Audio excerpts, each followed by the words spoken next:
Shalom teman-teman semua, selamat berjumpa di Kones Channel.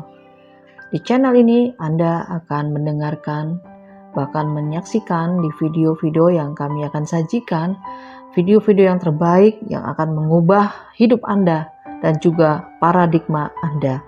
Selamat menyaksikan. Seperti biasa, kita ingat bahwa pola Ibrani kaya raya. Iya, pola Ibrani mempunyai fondasi yang sangat luar biasa, kuat, dan tidak terkalahkan, tidak terbantahkan. Karena yang bikin fondasi adalah Bapak Yahweh sendiri. Ya, itulah sebabnya ya di dalam pola Ibrani itu kita dapat pengertian yang ajaib, dan ini bertujuan untuk membangun manusia roh kita untuk bisa dipersiapkan masuk di dalam rapture. Ya, jadi tujuannya di situ. Bukan untuk sok-sokan, saudara. Wah, saya lebih kaya, saya lebih pintar, saya lebih tahu ini, tahu itu. Tidak. Tetapi semuanya untuk membangun hidup kita dari dalam. Sehingga kita betul-betul ready menjadi mempelai Yeshua HaMashiach. Ya, kalau tujuannya untuk show off, lebih baik jangan, buang. Itu sudah masuk di dalam daerah kesombongan. Orang yang sombong akan dijatuhkan. Itu sebuah prinsip daripada kebenaran firman, ya. Jadi ingat ya, kekayaan pola Ibrani untuk membangun hidup roh kita, untuk membersihkan alam-alam pikiran kita, ya, yang mungkin masih tercemar dengan Yunani, dengan Arab, dengan dari tradisi-tradisi dimanapun saudara berada, karena banyak sekali tradisi di dunia ini, ya. Dengan pola Ibrani ini kita dibawa di dalam pola pikir daripada Bapak Yahweh, ya. Jadi itulah tujuannya, ya. Rabi Saul berkata, hendaklah engkau senantiasa diperbaharui pikiranmu, alam pikiranmu. Dengan cara apa? Dengan cara kebenaran firman yang benar. Di luar pola Ibrani itu sedikit sekali, ya, miskin, saya bilang, ya. Jadi saya anjurkan pilih yang kaya dengan kerendahan hati, ya. Kemudian yang berikutnya pola Ibrani. Kalau kita belajar pola Ibrani tidak lepas dari 22 huruf daripada Ibrani, ya. Ini mengandung banyak makna yang luar biasa. Huruf modern Ibrani ini juga termasuk di dalamnya ada yang namanya piktograf, ya. Piktograf juga jumlahnya 22. Ini adalah gambar-gambar kuno, ya, sebelum modern Hebrew, huruf-huruf modern Hebrew itu muncul, ya, sehingga kita bisa juga melihatnya, dan Bapak Yahweh sering kali menggunakan piktograf untuk berbicara. Itu kekuatan yang luar biasa. Selain daripada itu ada satu lagi, yaitu gematria. Ya, gematria itu berhubungan dengan angka, dan ini berhubungan dengan matematika daripada Bapak Yahweh, ya. Jadi ini sangat luar biasa sekali, dan ini ajaib sekali karena tidak terbantahkan. Karena gematria, kalau sudah ngomong soal matematika, dimanapun saudara berada, itu bahasanya sama. Karena matematika adalah bahasa, ya. Hanya pengucapannya saja yang berbeda, begitu saja, ya. 1+1 di Indonesia sama dengan 2, di Amerika juga 2, di Rusia juga 2, Eskimo juga 2, ya, di North Pole, ya, di Kutub Utara, ya, di Kanada, di Arab, di Israel, di mana saja 1+1 sama dengan 2. Itu sebuah universal language, ya. Jadi bahasa universal. Jadi angka gematria itu angka universal. Karena itu nama yang kita sembah adalah Yahweh di dalam Yeshua, ya. Karena Yahweh dan Yeshua itu total angka gematria terakhirnya adalah angka 8, ya. Jadi kita harus betul-betul paham soal angka gematria, sehingga kita tidak lagi menyebut dengan nama yang salah, misalnya Yahusa atau Yahoshua, ya, atau Yahshua, ya, karena angka gematrianya sudah meleset, ya. Jadi dengan angka gematria ini kita dapat memastikan inilah arah yang benar. Jadi kalau angka gematrinya tidak sesuai dengan Yahweh, ya, Yod He Waw He 26, 2 ditambah 6 sama dengan 8, maka yang lainnya akan meleset semua, ya. Jadi kita harus paham. Itulah pola-polanya. Dan kemudian, ya, yang selanjutnya yang menjadi fondasi untuk pembahasan kita hari ini, yaitu bagaimana ya, sebentar ya, saya akan coba lihat di sini. Bagaimana cara kitab-kitab Torah itu terbentuk, ya? Bagaimana caranya?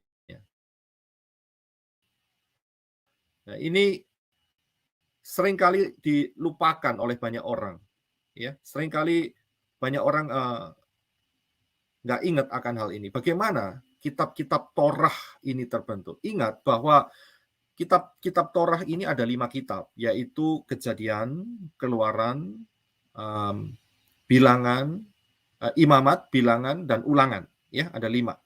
Dan kelima kitab ini itu ditulis oleh satu orang, yaitu Moshe. Ya, Moshe yang menulis ini. Nah, saya harus melewati ini supaya saudara betul-betul paham, supaya saat saudara membaca kitab Torah, saudara mengerti bahwa 5 kitab ini ditulis oleh Moshe. Saat mudanya, ya, Moshe ini dia diambil anak oleh putri Firaun. Ya, diambil anak oleh putri Firaun. Dan kemudian dia dibesarkan di kalangan Firaun, di kalangan petinggi-petinggi Mesir. Kita harus ingat itu. Dan saat dia di Misraim atau Mesir, di istana itu, dia nggak nganggur, saudara. Ya, dia dididik tentang segala hal. Ya, karena saat itu Misraim merupakan satu kekuatan yang super power di dunia ini, begitu ya, sangat kuat sekali dan top of the line, sangat tinggi sekali levelnya. Dia penguasa dunia saat itu, ya. Jadi Misraim sangat-sangat terkenal sekali dari segi pertanian, dari segi army atau angkatan bersenjata, dari sisi obat-obatan, ya.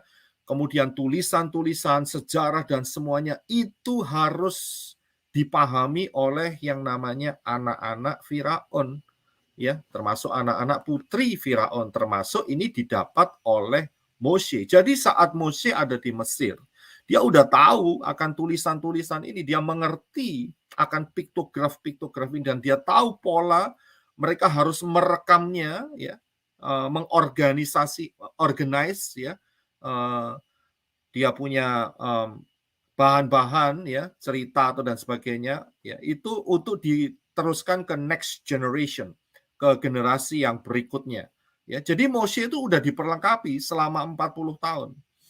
Yang pertama, dan kemudian setelah itu dia 40 tahun yang kedua dia ada di padang, ya, menggembalakan domba-dombanya Yitro sehingga ketemu Bapak Yahweh, ya. Dan kemudian 40 tahun yang terakhir dia membawa bangsa Israel, ya, Yisrael keluar dari Mesir dan menuju ke tanah Kanaan, ya. Jadi Firaun ini jadi Moshe ini, ya, dididik di istana Firaun itu enggak kosongan, saudara. Dia paham sekali, dia betul-betul tahu sekali, ya. Enggak seperti orang yang enggak tahu apa-apa kemudian dipercaya satu hal yang besar oleh Bapak Yahweh untuk menuntun bangsa Israel keluar dari Misraim, ya, dari Mesir. Tidak demikian. Ini orang hebat ini, ya. Ini orang nomor 1 saat itu. Ya, ada satu lagi, ya, saudaranya yang jadi Firaun yang menentang dia itu, ya. Jadi ini adalah salah satu dari petinggi-petinggi yang sangat powerful sekali, ya, luar biasa sekali. Jadi kita harus ingat. Nah, saat Moshe sudah ditugasi oleh Bapak Yahweh untuk mengeluarkan Bani Israel, ya, bangsa Yisrael menuju tanah Kanaan, ya. Nah, disitulah yang namanya pertemuan Moshe dengan Bapak Yahweh itu sering terjadi. Dan disitulah Moshe diberikan yang namanya, salah satunya adalah kemah suci, ya. Secara detail diberikan oleh Bapak Yahweh kepada Moshe. Dan Moshe catat itu semua.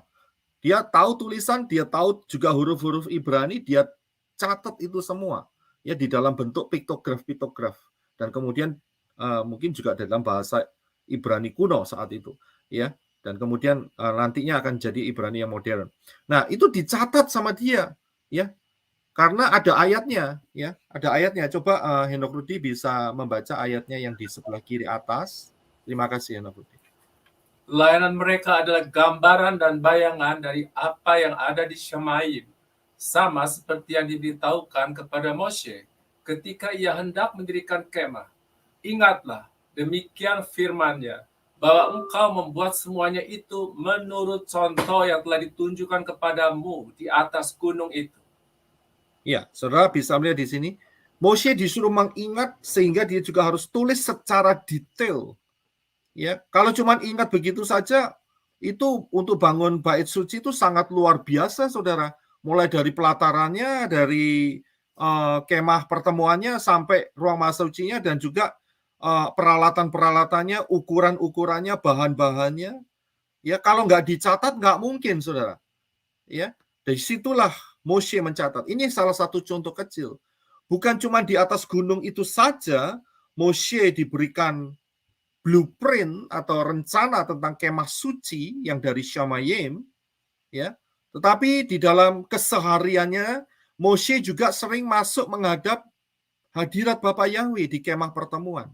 Nah, kalau saudara lihat di belakang saya ini ada gambar menorah, itu adalah apa yang dilihat Moshe dari Shamayim, saudara. Ya, karena itu logo yang kita pakai adalah menorah, bukan salib lagi, ya. Karena salib adalah senjata atau alat untuk mematikan seseorang. Tapi kalau menorah itu mempunyai arti yang sangat luar biasa dan ajaib. Karena dari Shamayim, ya. Jadi kita paham ya caranya. Dan kemudian saat tidak ada di atas gunung, saat sehari-hari biasa, ingat loh bahwa Israel itu divonis, dikasih hukuman sama Bapak Yahweh, ya, 40 tahun, saudara, itu keliling yang namanya padang belantara, ya, keliling terus selama 40 tahun, baru nanti setelah itu boleh masuk ke tanah Kanaan. Dan selama 40 tahun itu bukan masa yang sedikit. 40 tahun itu lama sekali, saudara. Dan disitulah Bapak Yahweh, ya, seringkali memanggil Moshe, dan Moshe juga seringkali ketemu dengan Bapak Yahweh, ya, muka dengan muka, dan disitulah dia menulis 4 kitab ini, ya, 4 kitab. Jadi yang ditulis kitab Kejadian, Keluaran, Imamat, dan Bilangan. Sedangkan kitab Ulangan adalah tulisan Moshe sendiri atas dorongan Ruah Yahweh Elohim mengenai kejadian-kejadian sejak peristiwa keluarnya bangsa Israel sampai detik di mana kematian Moshe. Ya, jadi kita harus paham caranya seperti itu. Sehingga saat dia masuk ke dalam hadirat Bapa Yahweh, dia tidak terasa, wajahnya bercahaya. Saat keluar, orang pada silau semua, saudara. Sehingga apa yang dilakukan, Moshe menutup mukanya dengan tudung. Ya, bisa dibaca Henok Rudi di Imamat yang sebelah kanan. Terima kasih. Apabila orang Israel melihat muka Moshe, bahwa kulit muka Moshe bercahaya, maka Moshe menyelubungi mukanya kembali sampai ia masuk menghadap untuk berbicara dengan Yahweh. Iya, ini cara yang sangat istimewa sekali. Ya, manusia nggak pernah ada yang model seperti Moshe ini. Dia sangat spesial karena apa? Karena Bapak Yahweh tahu, ya, Moshe dipilih untuk menulis Torah, untuk menulis 5 kitab Torah ini, yaitu Kejadian, Keluaran, Imamat, Bilangan, dan Ulangan. Ya, dan kalau saudara tahu, Torah yang ada sekarang ini, yang dalam bahasa Ibrani, ya, itu kalau nulis itu tidak boleh ada kesalahan, saudara. Dan ini sudah ribuan tahun sejak Moshe, zamannya Moshe, 1500 tahun sebelum Yeshua ada di permukaan bumi ini, lahir di permukaan bumi ini, itu cara mengkopinya harus hati-hati. Ya, kita harus tahu saat mereka mengkopi, ya, dulu kan tidak ada mesin cetak, mereka harus kopi pakai tangan, tulisan tangan, ya. Dan saat itu mereka ketemu dengan tulisan Yod He Waw He, mereka harus berhenti penulis ini. Mereka harus mengganti dengan pena yang baru, tinta yang baru, mereka harus berurap, membersihkan tubuhnya, kemudian ganti baju yang baru, kemudian dia meditasi, dan kemudian setelah itu dilanjutkan kembali. Ya, itu dilakukan sampai sekarang, sehingga ada yang namanya Torah Gadol. Ya, jadi cara mereka itu menulis seperti itu. Tapi memang sekarang sudah ada percetaan, mereka bisa cetak seperti itu. Tapi itu caranya, dan kita bisa melihat bahwa Torah ini tidak berubah, saudara. 3.500 tahun itu tidak berubah. Ini sangat luar biasa sekali. Ya, jadi kita harus paham, dan inilah yang menjadi fondasinya. Jangan yang ke sebelah itu, yang martabak itu, ya, udah buta huruf, nggak bisa nulis, dipaksa sama malaikat lagi, ya, katanya malaikat, saya nggak tahu malaikat apa itu. Dan kemudian apa yang terjadi? Ya, itu masanya 600 tahun setelah Yeshua. Ya, 600 tahun setelah Yeshua. Ya, nggak ada fondasinya, hanya kutip-kutip aja dari Torah dan dari Mazmur, ya, dari Brit Kadasa, kutip-kutip aja, dan kemudian dikembangkan sendiri. Kita harus tahu iman, fondasi kebenaran firman yang benar ini, fondasinya sangat kuat sekali. Ya, sehingga disinilah kita mendapatkan jaminan, janji dari Bapak Yahweh untuk keselamatan hidup kita, untuk apa yang kita kerjakan sehari-hari juga semuanya sudah disediakan oleh Bapak Yahweh. Ya, jadi kita harus paham dalam ini. Nah, kita akan lanjutkan. Nah, coba saudara lihat, saya kasih contoh ya. Di dalam Bereshit atau Kejadian, ya, pasal yang pertama ini ya, Kejadian 1, itu ada dua ayat yang sudah saya siapkan. Bisa minta tolong Henok Rudi untuk membacanya, silakan. Berfirmanlah Elohim, baiklah kita menjadikan manusia menurut gambar dan rupa kita, supaya mereka berkuasa atas ikan-ikan di laut dan burung-burung di udara, dan atas ternak, dan atas seluruh bumi, dan atas segala binatang melata yang merayap di bumi. Maka Elohim menciptakan manusia itu menurut gambarnya. Menurut gambar Elohim diciptakannya dia, laki-laki dan perempuan diciptakannya mereka. Ya, kalau saudara perhatikan ayat ini ditulis oleh Moshe. Dan Moshe didikte oleh Bapak Yahweh. Ya, mungkin saudara bertanya bagaimana caranya?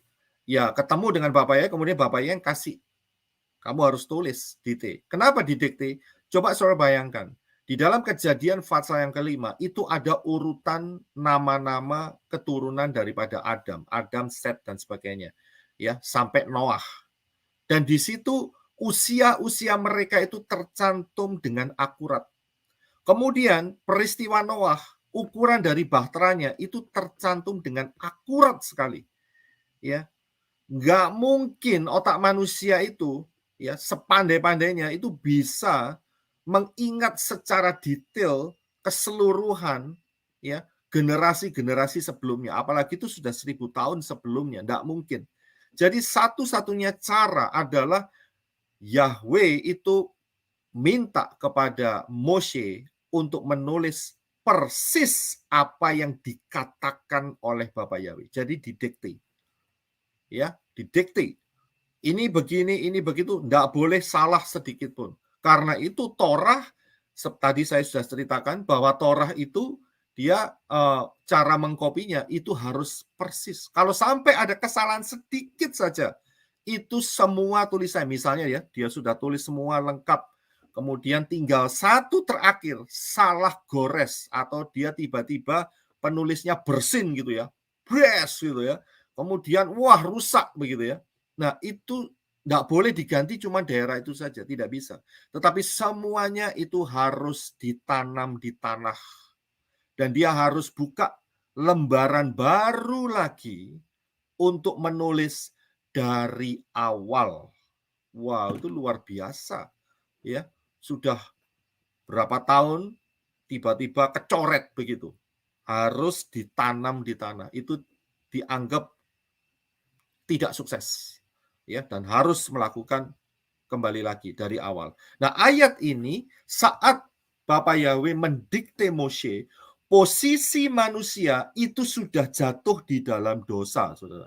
Ya, sudah jatuh di dalam dosa. Dan melalui dua ayat ini Bapak Yahweh itu mau berbicara.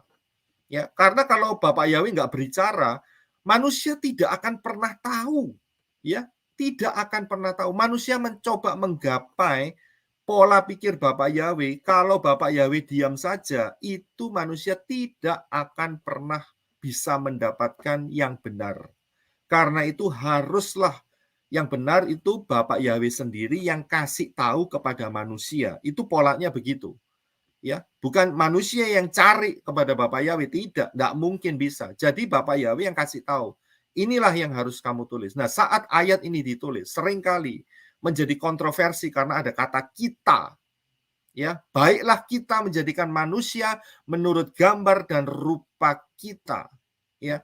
Nah, ini menjadi satu kontroversi. Sebetulnya mudah sekali untuk bisa memahami ini nantinya. Nanti ikutin saja pembahasan selanjutnya. Tapi saya akan beritahukan bahwa kata kita ini ditulis atau didiktikan kepada Moshe oleh Bapak Yahweh untuk menjelaskan bahwa Elohim yang ada di depannya Moshe, yaitu Yahweh, itu Echad. Ya, Echad, satu, ya, adalah satu, Esa. Ya, jadi bukan banyak, tidak, bukan banyak dewa, ya, atau Tritunggal, tidak, Echad, satu, ya. Nah, nanti kita akan bisa melihat arti kata kita ini. Jadi kita harus tahu hal ini. Dan yang kedua adalah untuk menjelaskan bahwa manusia itu diciptakan menurut gambar dan rupa daripada Elohim. Ya. Jadi ayat di atas tadi itu ya menjelaskan bahwa manusia kita ini diciptakan itu tidak sama seperti malaikat diciptakan. Bapak Yahweh secara khusus memberikan firman ya yang didiktikan kepada Moshe, dikatakan maka Elohim menciptakan manusia itu menurut gambarnya. Menurut gambar Elohim, diciptakannya dia, laki-laki dan perempuan, diciptakannya mereka. Ya, jadi tidak ada di sini second class, perempuan second class, laki-laki first class, tidak. Tetapi ayat ini memberikan sebuah level yang sama di hadapan Bapa Yahweh. Ya, laki-laki dan perempuan diciptakan oleh Yahweh, ya, menurut gambar dan rupanya. Jadi kita harus paham, karena apa ayat ini ditulis dan didiktikan kepada Moshe? Karena saat kemudian hari, bahkan saat zaman Moshe, setan itu memberikan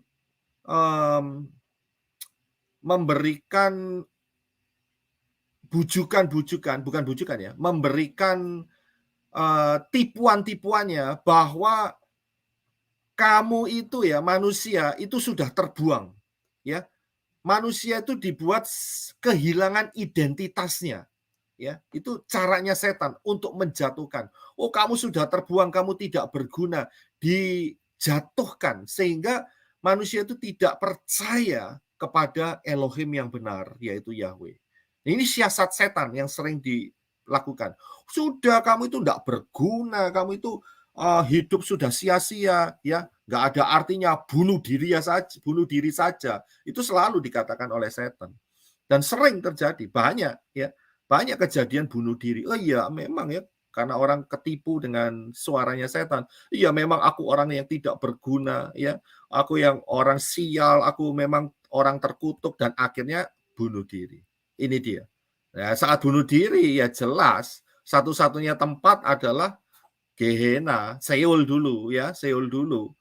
Akhirnya masuk di dalam alam maut ya. Itu tujuan setan untuk menghancurkan manusia. Ya, jadi dengan ayat ini ya, Bapak Yahweh mau menjelaskan bahwa manusia diciptakan itu spesial, segambar dan serupa dengan Elohim. Ya, paham ya dalam hal ini. Nah, kita akan lanjutkan. Nah, sekarang saya mau tanya. Ini ada pertanyaan ini. Di manakah Yahweh bersemayam? Coba saudara yang mau jawab silahkan buka mic-nya. Di manakah Yahweh bersemayam? Ada yang mau coba jawab? Apakah Yahweh bersemayam di setiap kita melalui rohnya? Ya, saya terima dulu. Oke, ada lagi?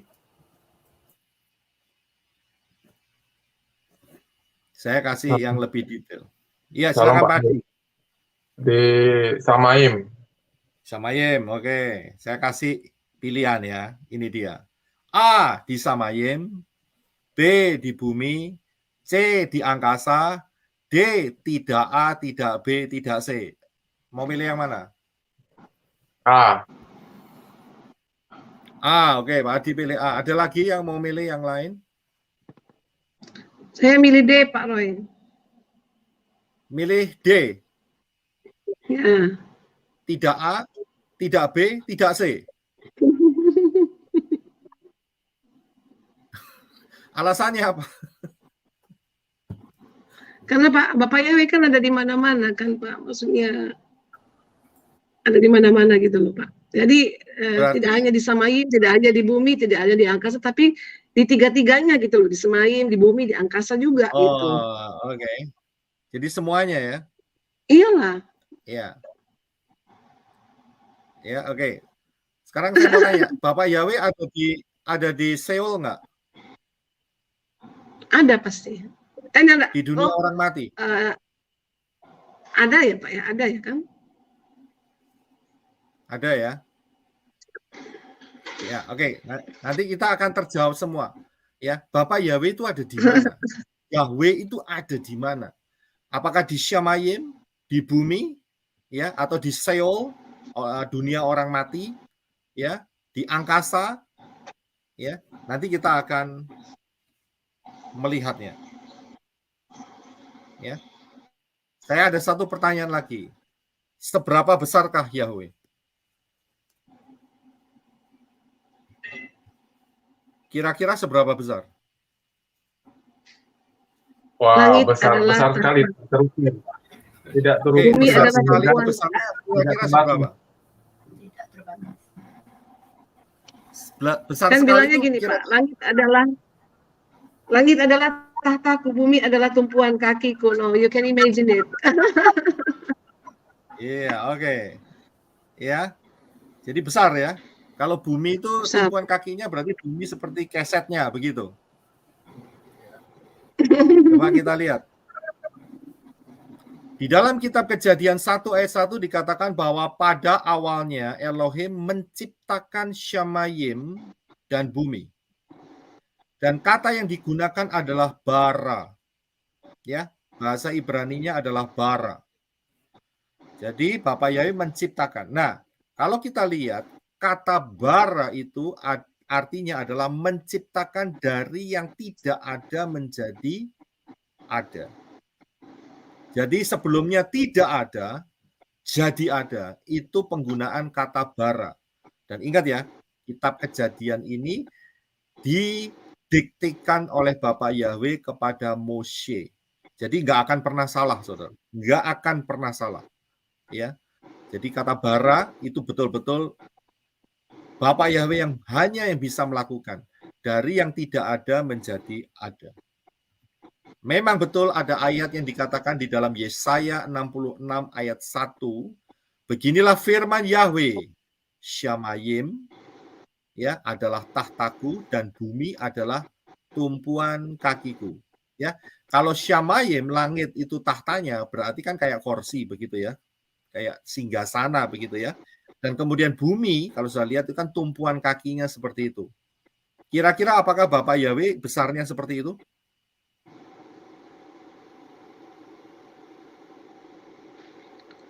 Atau Iya, lebih besar?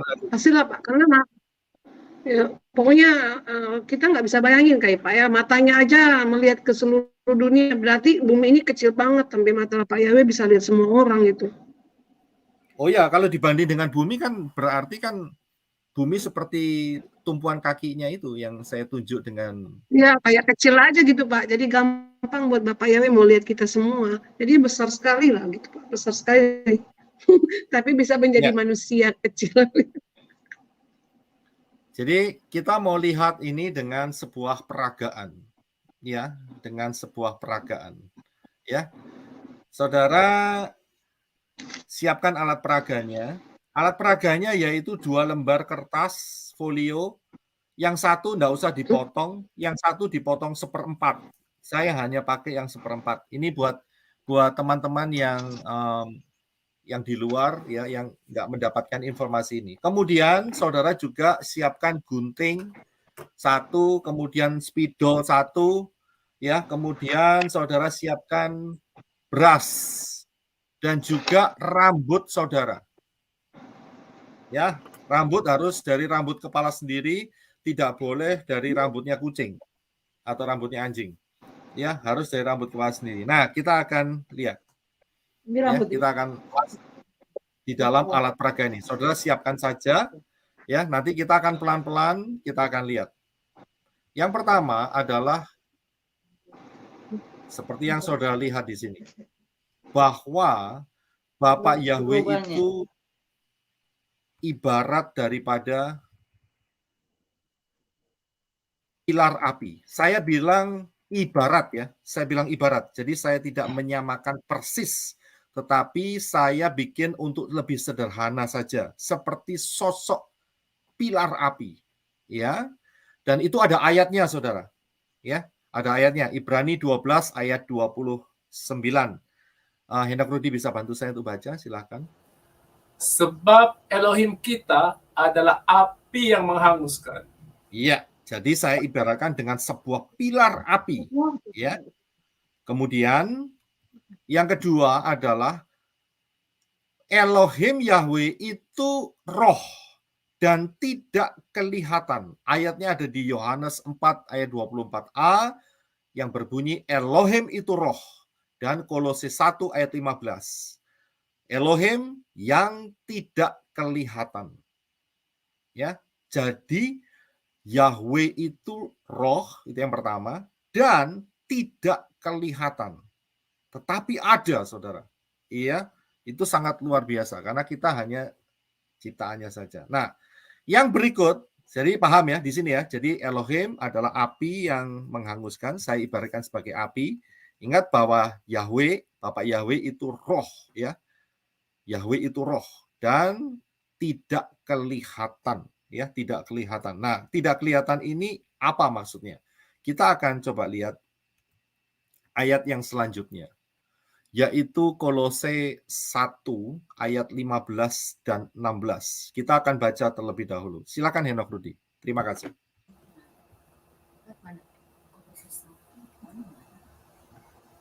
Mana ayat apa?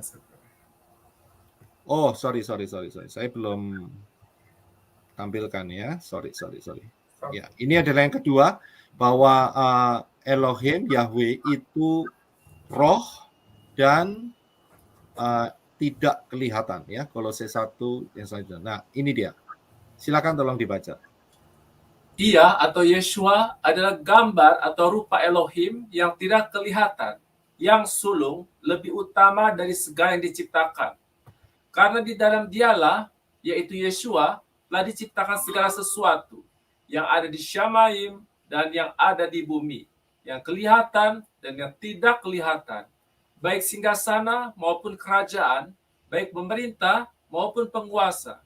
Segala sesuatu diciptakan oleh, melalui Dia dan untuk Dia. Ya, saudara bisa perhatikan ayat ini, ya, bahwa saya akan perbesar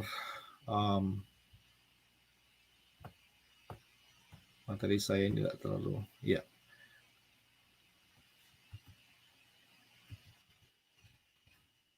Katakan dalam Kolose bahwa Yeshua itu adalah gambar dari Elohim yang tidak kelihatan. Ya, yang sulung, yang lebih utama dari segala yang diciptakan. Saudara jangan terkecoh dengan kata diciptakan. ya, karena ini hanya istilah saja. Ya. Karena di dalam Yeshua telah diciptakan segala sesuatu yang ada di Syamayim dan juga yang ada di bumi. Yang kelihatan dan yang tidak kelihatan itu juga diciptakan. Nah, sekarang saudara siapkan kertas yang besar, saudara tulis Syamayim. Saudara siapkan kertas yang besar, saudara tulis Syamayim. Udah ya? Tulisannya besar atau kecil, Pak? Boleh besar, boleh kecil. Jadi saudara ambil kertas yang besar, kan tadi ada kertas yang besar kan? Besar satu, kecil satu kan? Pakai spidol ya, Pak?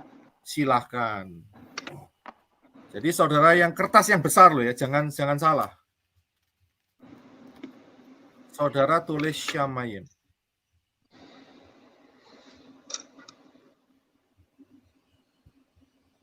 Sudah ya? Oke, sekarang saudara pinggirkan dulu kertas saudara dari depan saudara. Kosong di depan saudara, nggak ada apa-apa. Tidak ada apa-apa. Di depan saudara nggak ada apa-apa. Saya ini hanya peragaan ya, untuk bisa memahami apa yang dikatakan ayat ini. Ya, dikatakan bahwa Yeshua itu adalah gambar dari Elohim yang tidak kelihatan. Ya, jadi pilar api itu adalah Yahweh.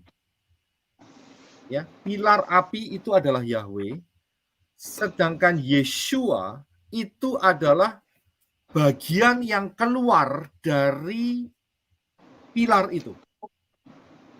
Ya, bisa dipahami nggak di sini? Sekarang begini, seandainya pilar itu adalah saudara,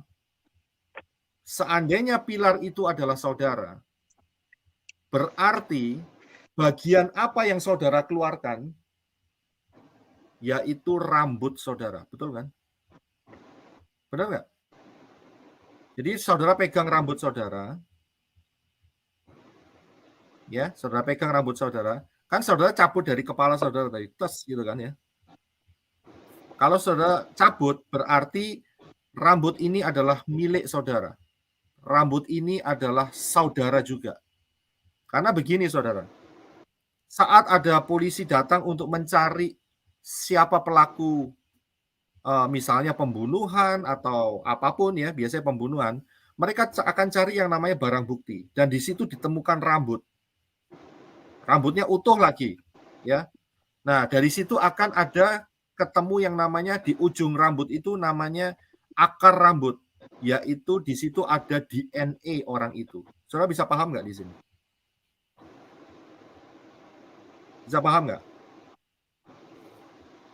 Jadi DNA rambut saudara ini adalah saudara. Benar nggak? Ya benar loh. Benar, Pak. Ya. Karena polisi akan menemukan misalnya, loh ini rambutnya ini ada DNA-nya dan ada orang-orang yang ditangkap, tinggal dicocokkan saja. Ada 5 orang yang ditangkap, ya, yang mereka pastikan bahwa salah satu daripada orang-orang itu adalah pemilik daripada rambut ini, maka sudah dipastikan orang ini ada di tempat kejadian pembunuhan itu di situ. Karena rambutnya ketinggalan di situ. Saudara paham di situ ya?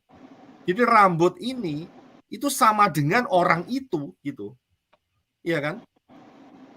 Nah, jadi rambut saudara ini saudara taruh di kertas yang besar, yaitu Syamayim tadi.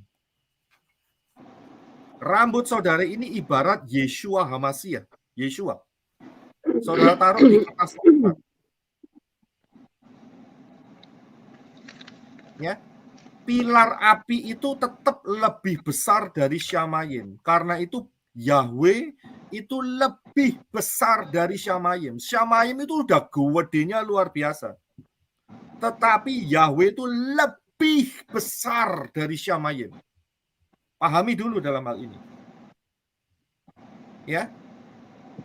Dan kemudian karena begitu besarnya, Bapak Yahweh berkata kan, Kejadian 1 ayat 1, pada awalnya Yahweh Elohim menciptakan Syamayim dan bumi. Ya, jadi yang pertama adalah Syamayim. Dan itu diciptakan melalui Yeshua.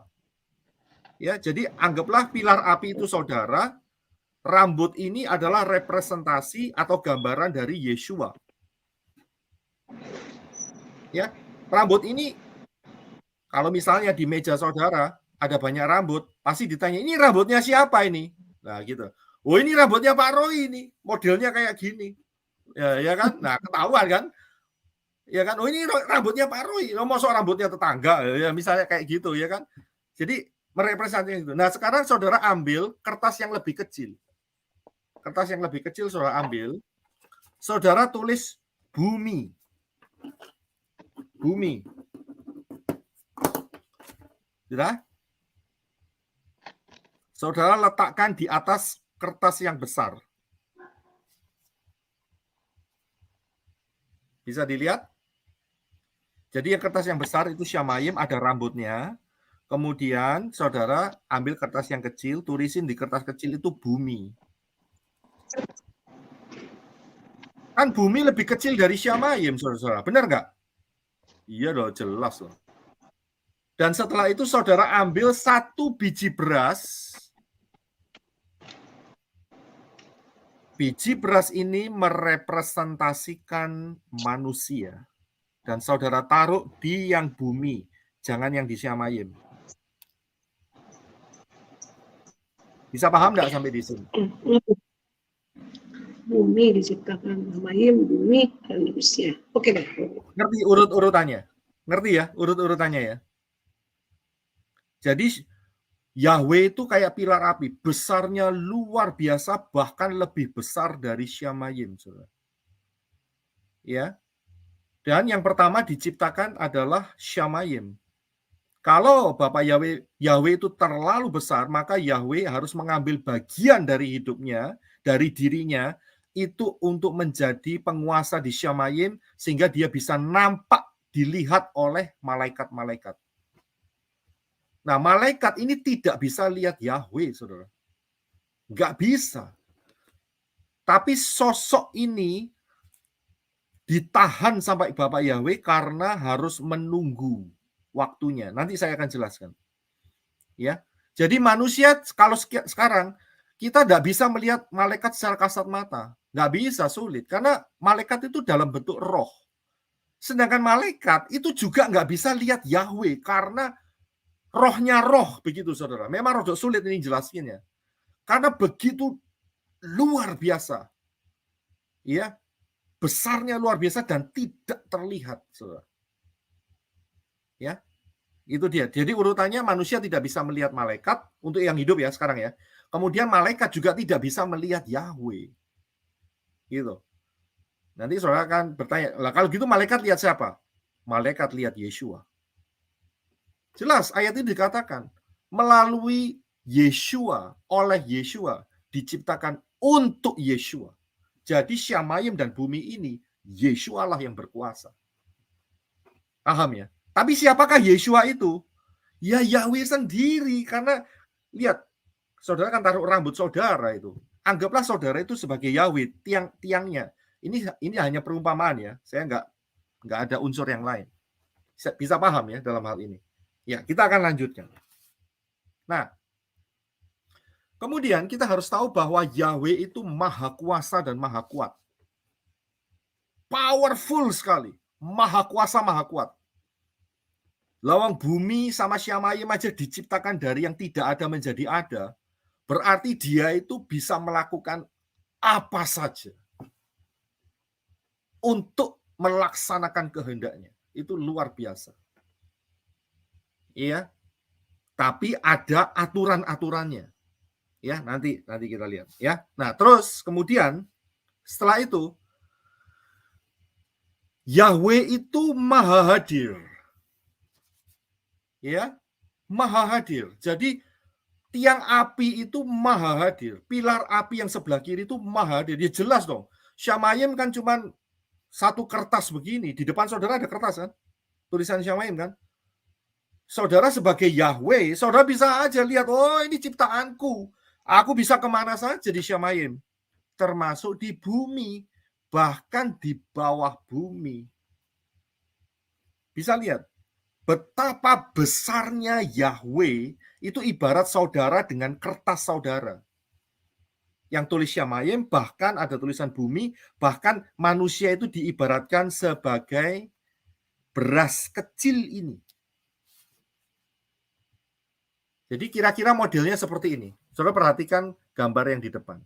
Yahweh itu besarnya itu luar biasa. Nggak terpikirkan, saudara. Nah, Shamayim modelnya seperti itu. Itu Shamayim itu sudah besar, saudara. Sudah luas. Dan kemudian masih ada angkasa lagi, ada bumi. Ya, dan manusia sak titik gitu, saudara nggak akan lihat itu manusia. Kecil sekali kita ini. Betul kan? Saya zoom sedikit supaya agak lebih besar. Modelnya kayak gini. Kira-kira seperti itu. Jadi Yahweh itu luar biasa gedenya. Ya, dia menguasai Shamayim, dia mau kemana saja. Karena itu, ya, ayat berikutnya dikatakan bahwa sampai di bawah bumi pun, ya, Yahweh tetap ada di sana. Dia bisa ada di sana. Tapi bukan berarti kalau Yahweh ada di Seol, berarti Seolnya ada di Shamayim. Tidak. Jangan salah. Tempat penghukuman ya tempat penghukuman. Begitu. Ya, tapi Yahweh tahu dia ada di situ. Daud melalui Mazmurnya berkata, kemanakah aku dapat pergi menjauhi rohmu? Kemana aku bisa pergi? Betul kan? Kemana mau perginya? Saya itu Mazmur 139. Saya mundur sedikit ya supaya saudara betul-betul paham dalam hal ini. Ya, saya mundur sedikit ya. Saya mundur sedikit. Ya, tolong Henok Rudi karena kacamata saya rada ini. Jadi bisa dibaca, bantu saya baca Mazmur yang di bawah itu Henok Rudi. Tolong dibaca. Kemana aku dapat pergi menjauhi rohmu? Kemana aku dapat lari dari hadapanmu? Jika aku mendaki ke langit, yaitu Shamayim, engkau di sana. Jika aku menaruh tempat tidurku di dunia orang mati, yaitu Sheol, di situ pun engkau. Saudara bisa lihat, baik di Shamayim, baik di bawah bumi, Yahweh itu ada di sana, saudara. Dia bisa lihat semuanya. Karena ya itu tadi, saudara lihat, kertas saudara bandingkan dengan saudara. Ya, saudara bisa lihat seluruhnya. Ya, paham ya dalam hal ini ya. Yahweh kita itu terlalu ajaib, saudara. Terlalu massive, luar biasa dahsyatnya. Ya, sangat-sangat dahsyat. Jadi saya zoom seperti ini. Nah, kita akan saudara ikuti pengajaran ini. Saya akan lanjutkan. Jadi, tapi alat peraganya disimpan dulu, ya. Kira-kira seperti itu. Nanti saya akan kembali lagi, saudara, di alat peraga. Nah, kita akan kembali ke apa yang kita bicarakan, yaitu aku butuh darah. Nah, problemnya adalah manusia jatuh ke dalam dosa. Tolong bisa dibacakan ya, Rudi. Ya. Perempuan itu melihat bahwa buah pohon itu baik untuk dimakan dan sedap kelihatannya. Lagi pula pohon itu menarik hati karena memberi pengertian. Lalu ia mengambil dari buahnya dan dimakannya. Dan diberikannya juga kepada suaminya yang bersama-sama dengan dia, dan suaminya pun memakannya. Maka terbukalah mata mereka berdua dan mereka tahu bahwa mereka telanjang. Lalu mereka menyemat daun pohon ara dan membuat cawat. Ya. Jadi pada saat Yahweh menciptakan manusia, saudara ambil beras kecil ini, ya, yang sebagai representasi kan saya kasih tahu bahwa saudara nyiapin beras kan, 1 biji kan. Nah ini beras ini tuh jatuh dalam dosa, saudara. Ya, jatuh dalam dosa. Saudara begitu besar dan api, dan manusia kecil ini jatuh dalam dosa. Ya, sekarang masalahnya bagaimana caranya untuk menyelamatkan. Ya, kalau saudara lihat di dalam ayat yang lain, pernah dikatakan bahwa tadi dikatakan bahwa Yahweh itu api yang menghanguskan. Bapak Yahweh berkata, tidak ada seorang pun yang bisa melihat aku dan hidup. Saat itu dia berkata kepada Moshe. Ya, karena apa? Karena Yahweh itu api yang menghanguskan, saudara. Ya. Nah, bagaimana caranya Yahweh menyelamatkan manusia? Beras kecil ini. Karena Yahweh menciptakan manusia segambar dengan dirinya sendiri. Tapi bentuknya kayak beras gini, saudara, kecil sekali. Gimana caranya? Ya, kalau sudah lihat api yang begitu besar yang sebelah kiri, bagaimana caranya? Itu representasi daripada Yahweh menyelamatkan manusia yang begitu kecil sekali yang di sebelah kanan. Di titik itu saya kasih tanda panah. Gimana caranya? Ya, karena dia jatuh dalam dosa. Padahal manusia yang titik kecil itu diciptakan segambar dan serupa dengan Elohim, dengan dirinya Bapak Yahweh. Gimana cara menyelamatkannya? Ya, nah, saat itu Adam dan Hawa pakai cara, yaitu menutupi ketelanjangannya dengan daun pohon ara. Mau tahan berapa lama? Nggak akan tahan, pasti telanjang lagi. Cari daun yang baru. Daun itu cerita kebenaran manusia. Dosa kita tidak bisa ditutupi dengan kebenaran kita sendiri. Yesaya mengatakan bahwa kebenaran manusia itu seperti kain gombal, kain lara, kain kotor, ya, yang sangat-sangat kotor. Tidak bisa ditunjukkan kepada Bapak Yahweh. Bapak Yahweh berkata, apa yang kamu punya, kebenaranmu, itu tidak berguna sama sekali di hadapanku. Apakah saudara mau menyimpan kain kotor di lemari yang ada pakaian bersih? Tidak mungkin, ya kan? Pasti kain kotor itu ditaruh di tempat yang kotor juga. Ya. Nah, karena itu Bapak Yahweh yang punya inisiatif, yaitu di dalam Kejadian 3 ayat 21. Dan Yahweh Elohim membuat pakaian dari kulit binatang.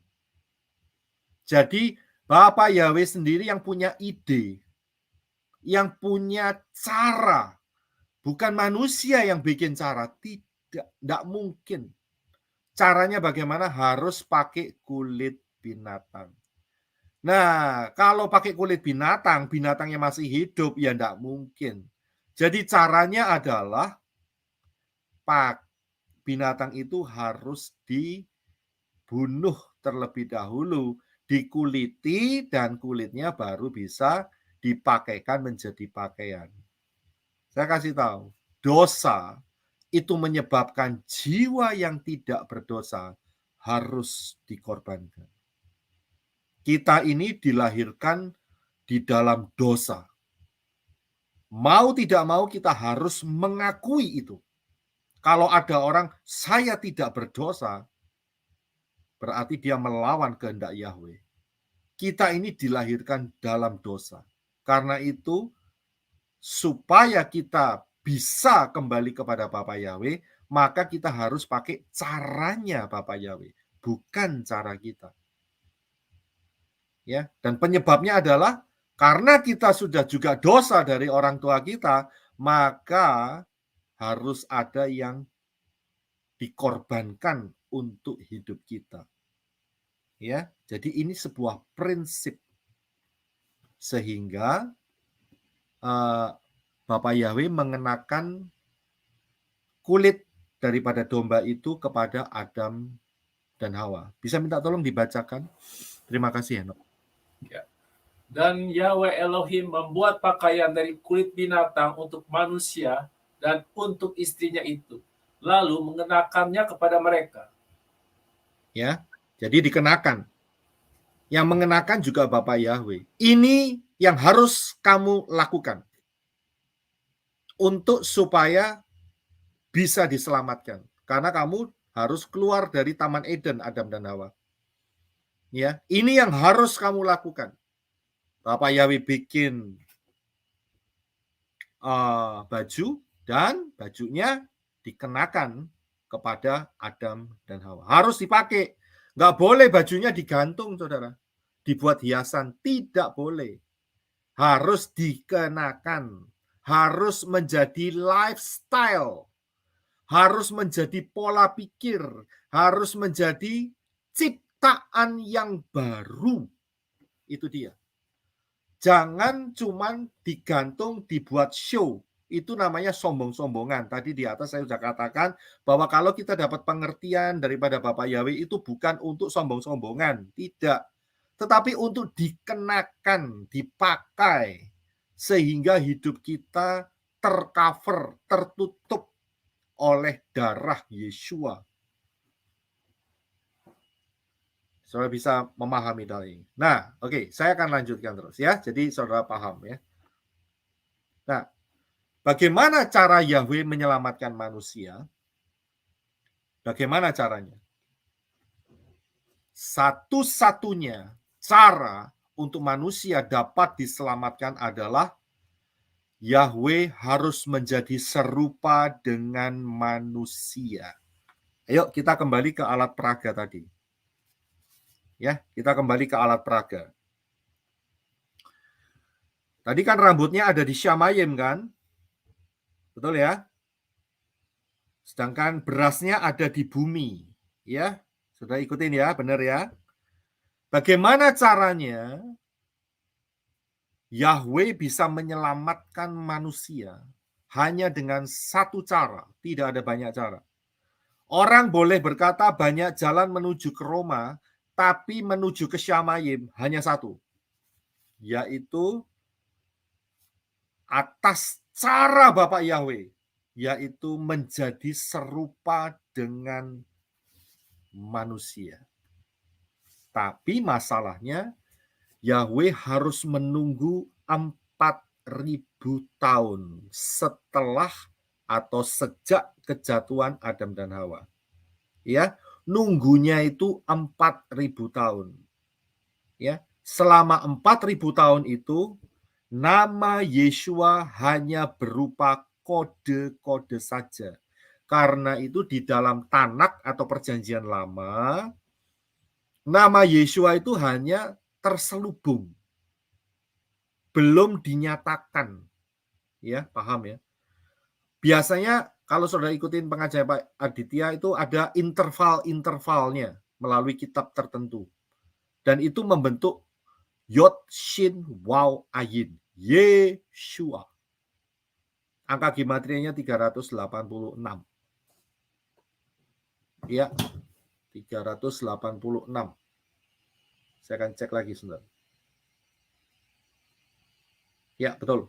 Akhirnya 3 tambah 8 tambah 6, 17, 1 tambah 7, kembali ke 8. Betul. Ya. Tapi harus nunggu 4.000 tahun, saudara. Mengapa? Saudara perhatikan di sini.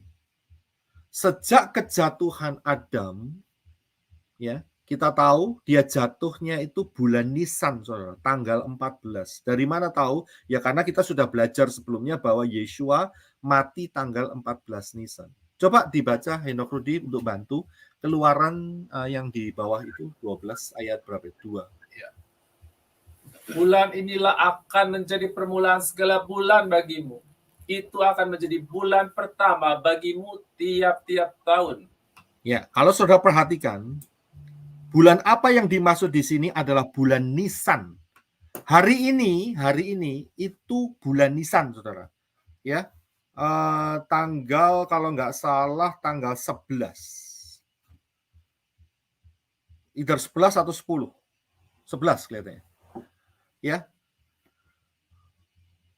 Nah, bulan kita sekarang ini, April tanggal 1 tahun 2023 ini, kalender Ibraninya itu bulan Nisan.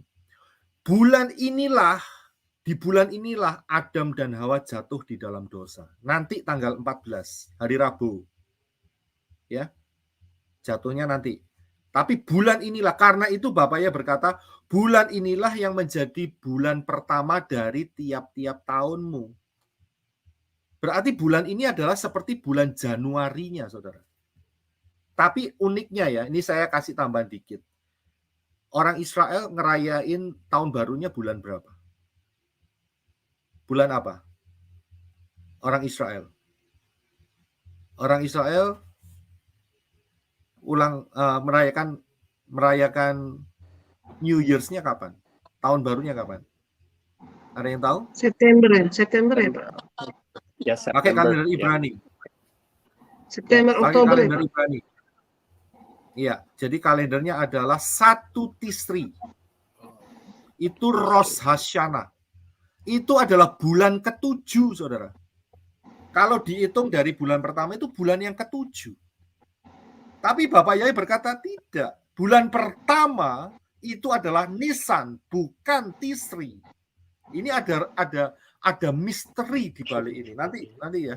Kita akan, kalau saudara ngikutin pengajaran ini, saudara akan terbentuk pola pikirnya. Ya. Dan seringkali nggak mau ngikutin, ya susah, saudara. Ya, kalau saudara ngikutin, nanti saudara akan terbentuk pola pikirnya untuk mengenal pola yang benar. Kalau saudara lihat, bulan Tisri itu adalah Rosh Hashanah, 1 Tisri itu adalah New Year's-nya orang Yahudi, saudara. Ya, tapi enggak, ayat ini berkata bulan ini. Mengapa demikian? Ya, karena bulan ini adalah bulan kejatuhan Adam dan Hawa. Dihitungnya itu mulai ini, Nisan 14. Nah, ini harus nunggu 4.000 tahun, saudara. 4.000. Jadi, sejak kejatuhan Adam dan Hawa, harus ada jenjang waktu 4.000 tahun. Dan di dalam 4.000 tahun itu, perhatikan. Habel diajarin sama Adam dan Hawa. Caranya untuk kembali kepada Bapa Yahweh. Untuk diselamatkan. Pengorbanan domba. Abraham dan Yisak juga diajari mengorbankan domba. Sampai Israel.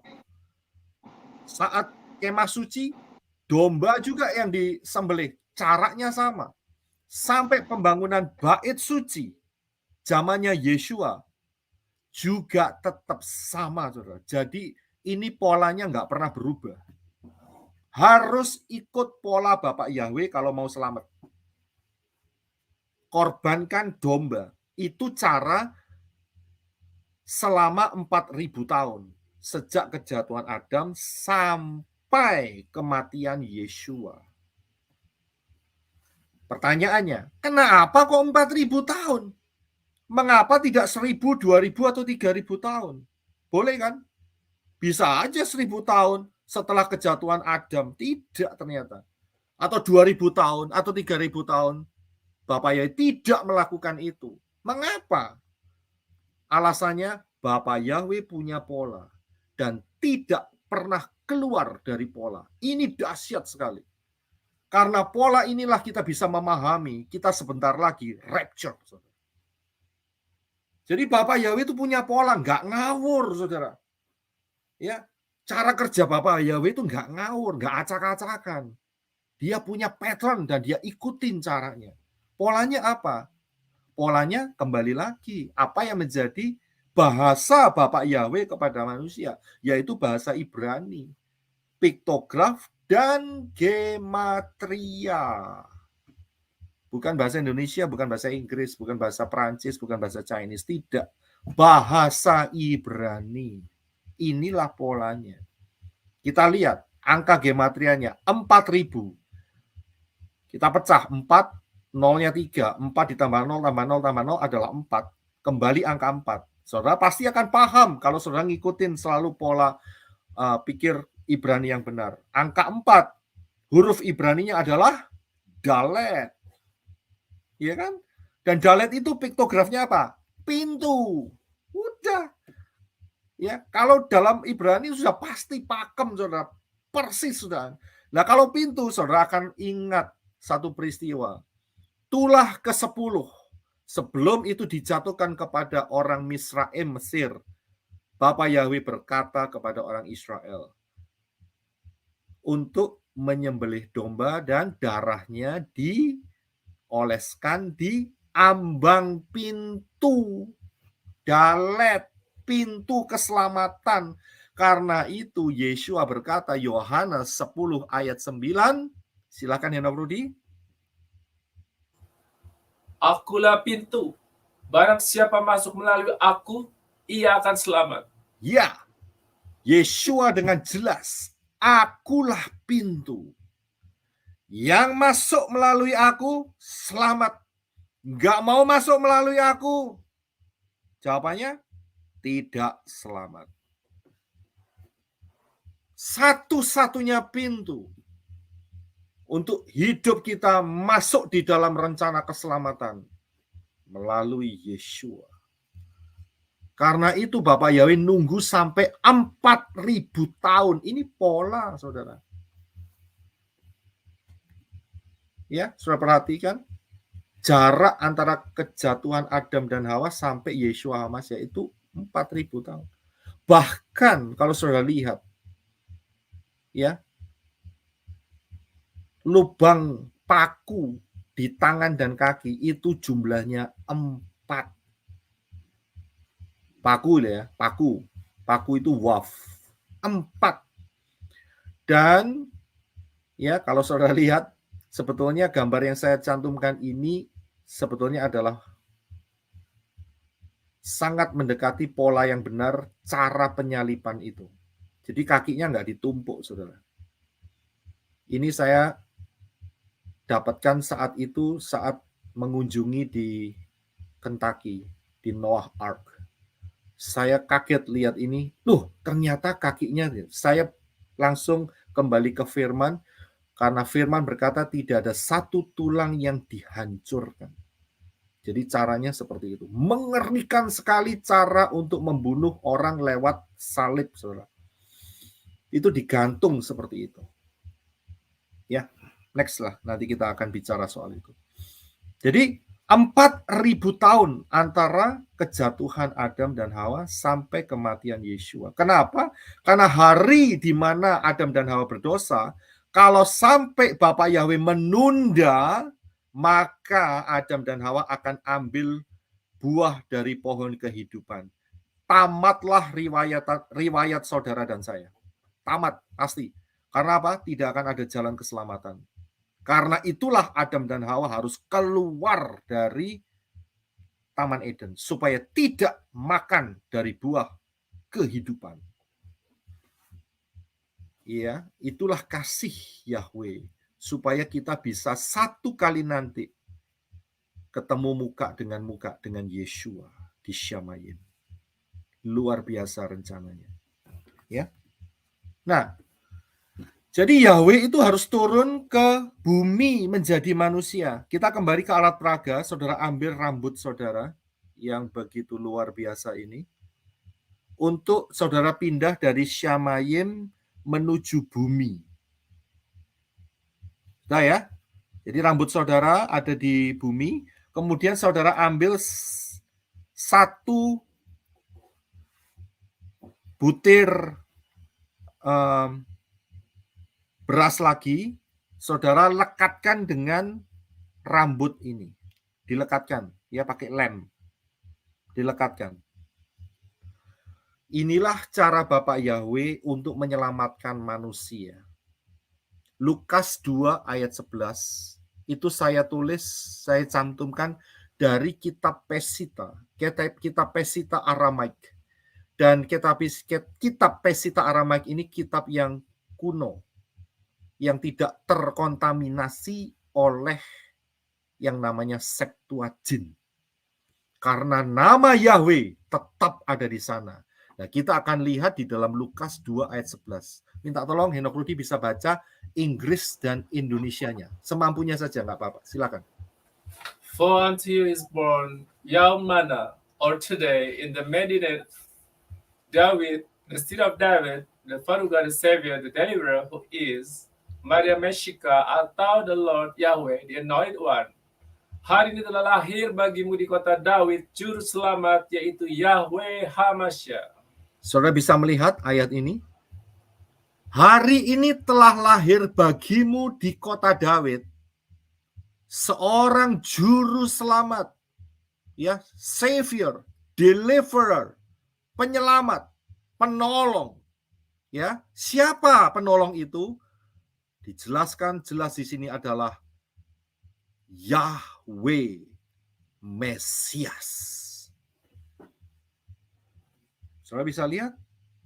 Jadi yang lahir itu adalah Yahweh. Karena itu saya kasih peragaan, rambut saudara dilekatkan dengan ambil satu butir beras yang baru, lekatkan di sana. Jadi Yahweh sendiri yang jadi manusia. Karena itu jumlah kromosom Yeshua itu 24. Jumlah kromosom saudara ada berapa? Saya mau tanya. 23 ya Pak? Waduh, 23. Atau 25? Gawat kalau 23. Berarti nggak jadi manusia itu. Berapa ya? Saya pernah dengar tapi saya lupa. 46. Kromosom manusia berapa? 46. 36. Wah, kurang. 46. Iya, kromosom manusia itu jumlahnya 46. 23 dari ayah dan 23 dari ibu. Inilah yang disebut sebagai 100% manusia. Paham di sini ya? 100% manusia. Saudara manusia kan? Saya juga manusia. Berarti kromosom saya dan saudara sama. Jumlahnya 46. Karena kita dapat 23 dari papa, 23 dari mama. Totalnya 46. Bagaimana dengan Yeshua kalau begitu? Nah, ini dia. Kita mau lihat ini. Bagaimana dengan Yeshua? Ya, tolong Henok bisa baca. Dan sambil menjawab, malaikat itu berkata kepadanya, Roh Kudus akan turun ke atasmu dan kuasa yang maha tinggi akan menaungi engkau. Karena itu pula, Haleluya. Terus, yang dilahirkan itu kudus, dia akan disebut putra Elohim. haleluya. Terima kasih. Saudara bisa lihat cara Miriam melahirkan Yeshua itu tidak bersetubuh dengan Yosef saat itu. Kromosom Miriam adalah 23 dan saat itu dia didatangi oleh Gabriel. Dikatakan bahwa kekuasaan ruah Yahweh Elohim menaungi engkau sehingga kamu akan mengandung dan anak itu kudus.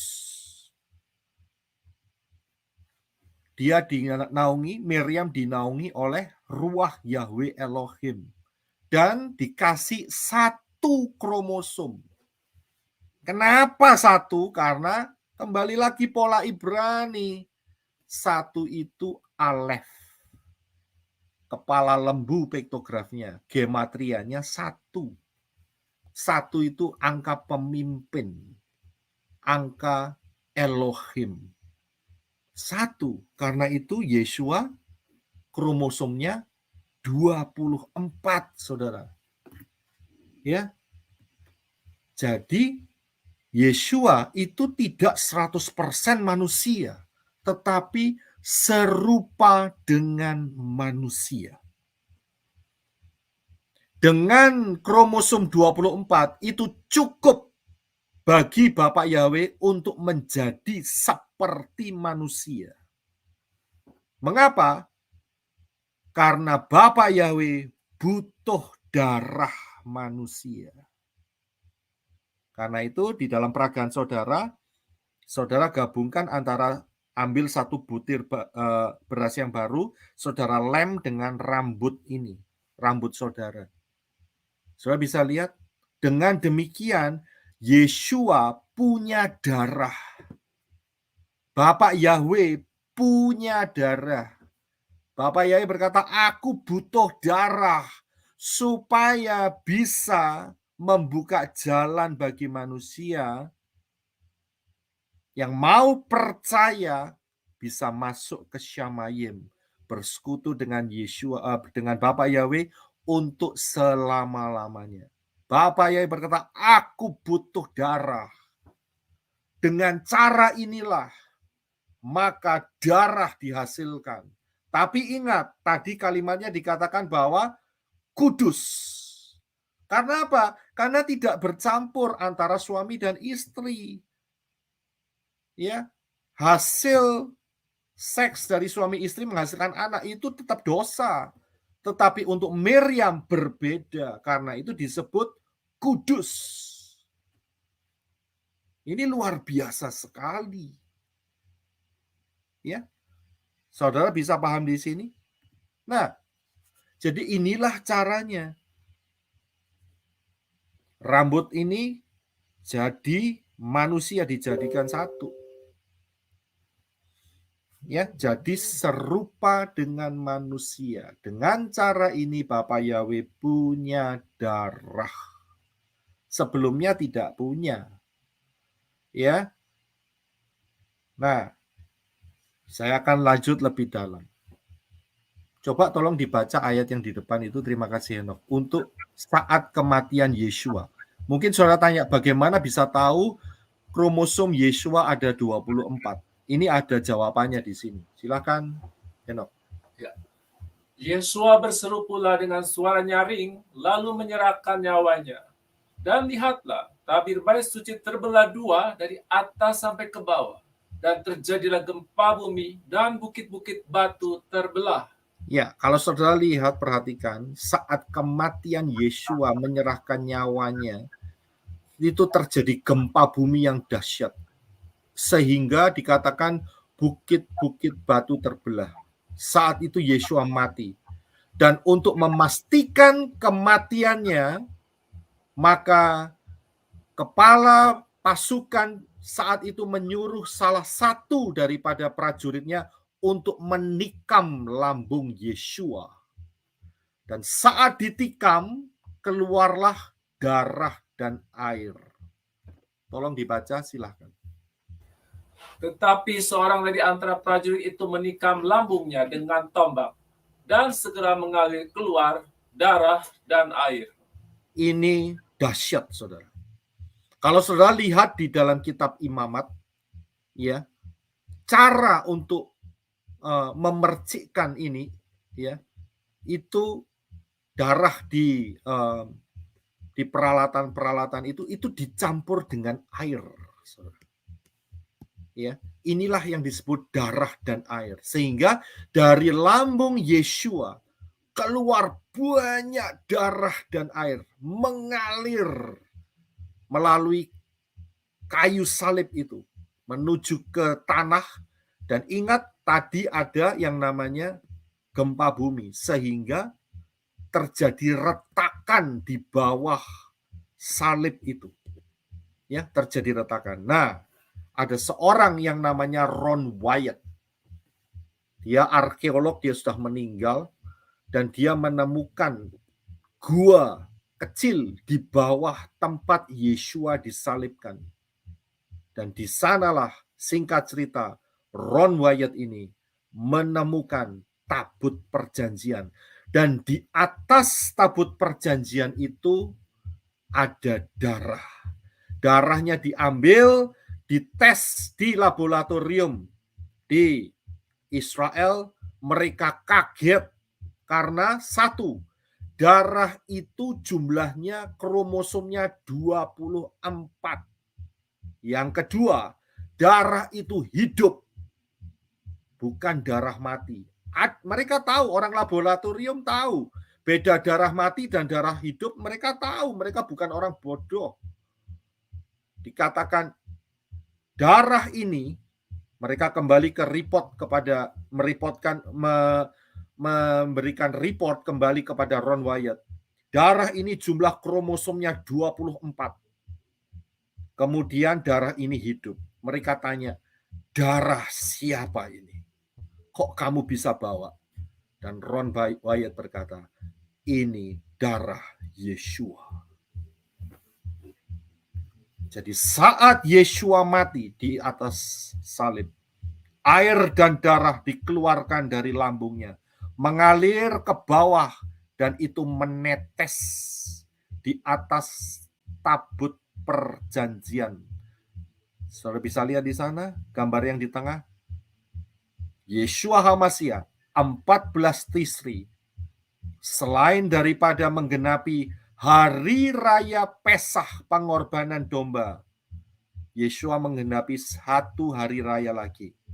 Saya mau tanya sama saudara, hari raya apa yang digenapi oleh Yeshua selain Pesah pada hari yang sama?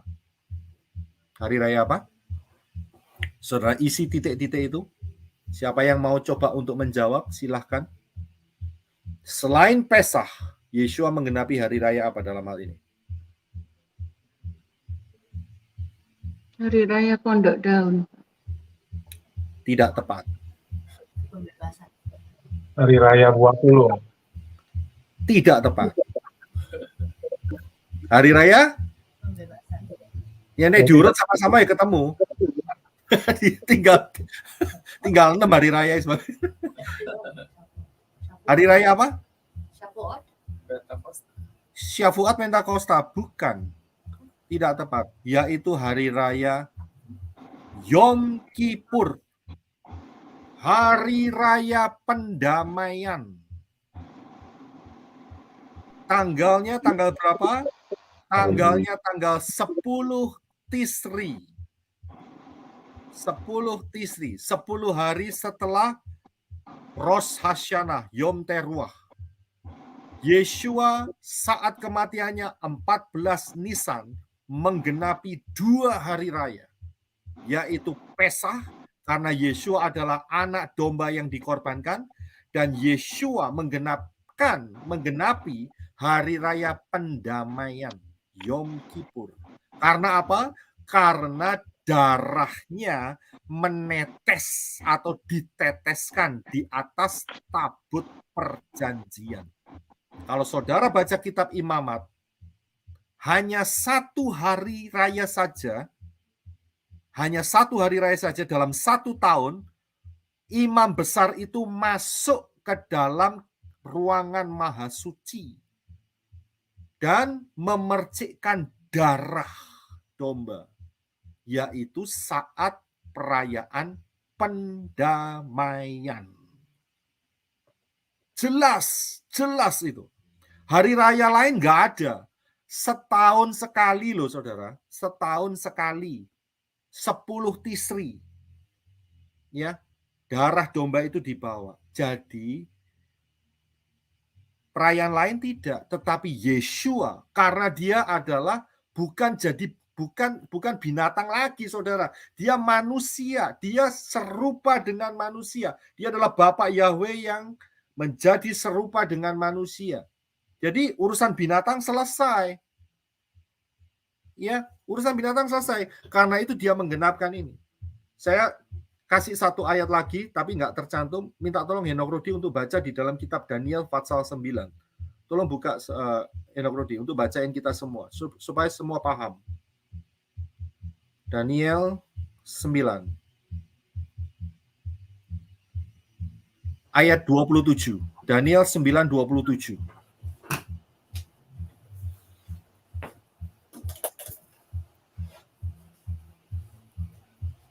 Dan dia akan meneguhkan perjanjian dengan banyak orang selama 1 pekan. Tetapi pada pertengahan pekan itu ia akan menyebabkan kurban dan persembahan sajian terhenti. Namun atas memuncaknya kekejian itu akan datang yang membinasakan, bahkan hingga tuntas. Dan itulah yang telah ditetapkan untuk menimpa pembinasa itu. Iya, dikatakan, terima kasih. Dikatakan ayat ini bahwa raja itu, dia akan menghentikan semua korban. Semua korban. Jadi saat Yeshua mati di atas kayu salib, tidak ada lagi korban yang sah di hadapan Bapa Yahweh. Tidak ada. Korban Yeshua HaMasyiah sah dan selesai. Tidak ada lagi pengorbanan lagi. Tidak diakui sama Bapa Yahweh. Cukup dikasih waktu 4.000 tahun. Inilah pintu, saudara. Inilah pintu keselamatan yang sangat luar biasa. Yaitu Yahweh menjadi serupa dengan manusia. Dan manusia itu diberi nama Yeshua. Dia mati di atas kayu salib untuk punya darah. Karena itu saya beri judul, Aku Butuh Darah. Sehingga darahnya menetes di atas kotak perdamaian. Tabut perjanjian. The Ark of Covenant. Sudah bisa paham di sini? Ya. Setelah ini tidak lagi ada korban lagi. Nggak ada. Nggak sah. Hanya 1. Mungkin saudara tanya, loh Pak, sekarang Israel sedang mempersiapkan red heifer. Tahun depan akan disembelih, Pak. Saya bilang tidak sah. Ya, jangan pernah ikutin ritual mereka. Jangan, karena mereka sedang mempersiapkan kedatangan yang kita ketahui adalah anti Hamasiah. Pembangunan bait suci ketiga dan persiapannya sekarang ini bukan untuk Yeshua, bukan, tetapi untuk anti Hamasiah, anti Yeshua. Karena Yeshua sudah menyelesaikannya semua. Hampir 2000 tahun yang lalu. Dan kejadian ini terjadi tahun 30 Masehi. Kalau dihitung 2000 tahun kemudian akan jatuh tahun 2029, tahun 2030. Itulah kedatangan Yeshua HaMashiach. Dan Yeshua HaMashiach yang adalah pintu, dia matinya hari Rabu, saudara. Tahun ini spesial. Tahun ini ya, 2023. Pesah itu nanti hari Rabu depan ini. Pesah.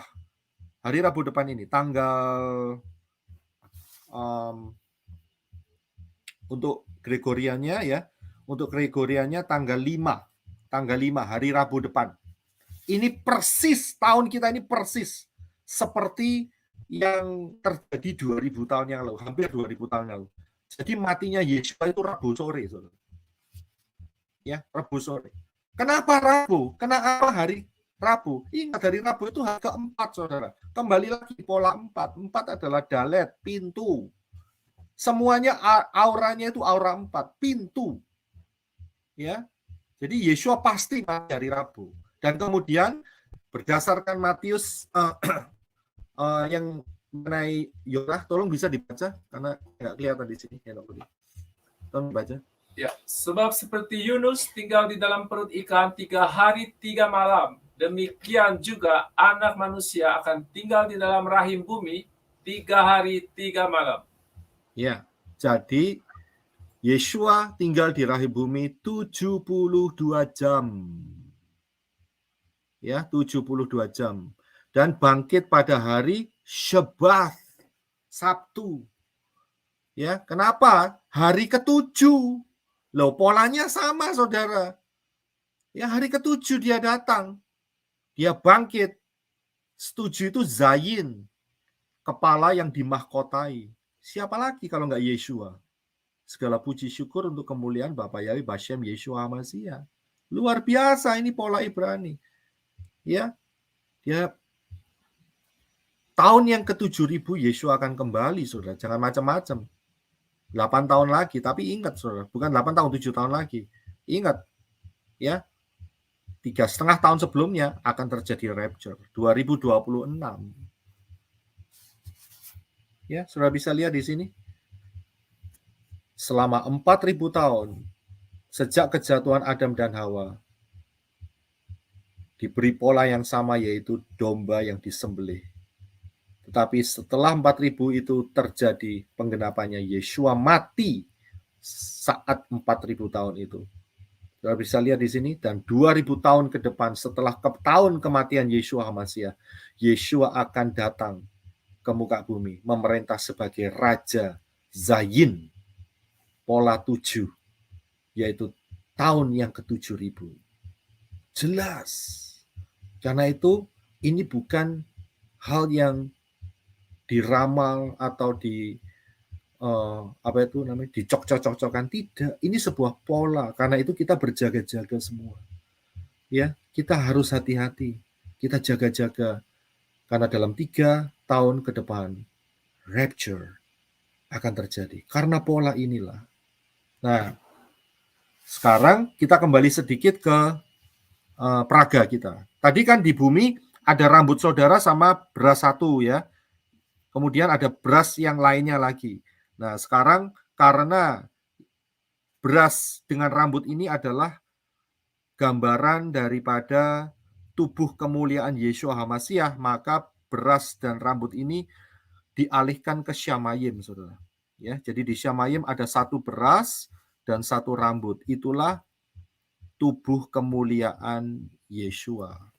Nah, di bumi tetap ada beras 1, gitu ya. Jadi paham ya, itu caranya saudara bisa melihat. Jadi Bapa Yahweh dan Yeshua itu tidak beda. ya, bukan Trinitas, ngaco Trinitas itu, ya, menyesatkan banyak dewa. Karena setan nggak bisa bikin seperti ini. Yang bisa bikin seperti ini hanya Bapak Yahweh. Ya, karena dia maha kuasa, maha dahsyat. Saudara sudah lihat tadi, pilar apinya besar sekali, lebih besar, lebih dahsyat daripada Syamayim. Bahkan malaikat pun tidak bisa melihatnya. Ya, dan kalau kita zoom, ingat tidak lama lagi, ya, kita akan masuk di dalam waktu-waktu yang lebih dekat kepada rapture. Polanya sudah ada, saudara. Ya, polanya sudah ada. Kita sudah masuk di dalam 3,5 tahun cycle Shemitah yang pertama. Kita tinggal menunggu dalam 3 tahun yang ke depan, dan rapture akan terjadi. Kepadamu diberikan rahasia kerajaan Elohim, tetapi kepada yang di luar, mereka hanya diberi perumpamaan saja. Ini anugerah Bapa Yahweh yang bisa mendapatkan pengertian ini. Lebih jelas lagi, saya berikan bagian yang terakhir, yaitu kita sudah masuk di dalam 3,5 Shemitah yang pertama, ya, kita sudah masuk 3,5 yang pertama, dan dengan pola ini kita bisa temukan bahwa sekitar awal daripada 2026 terjadi sesuatu yang dahsyat, rapture yang ajaib. Haleluya.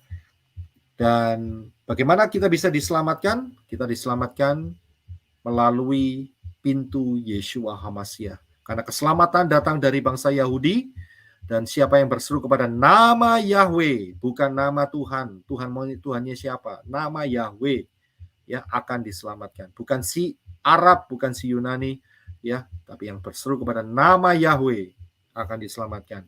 Setelah itu saudara masuk dalam baptisan pembaharuan. Ya, tolong saudara masuk. Ini benar serius, saudara. Baptisan pembaharuan sangat-sangat menjadi pengikat.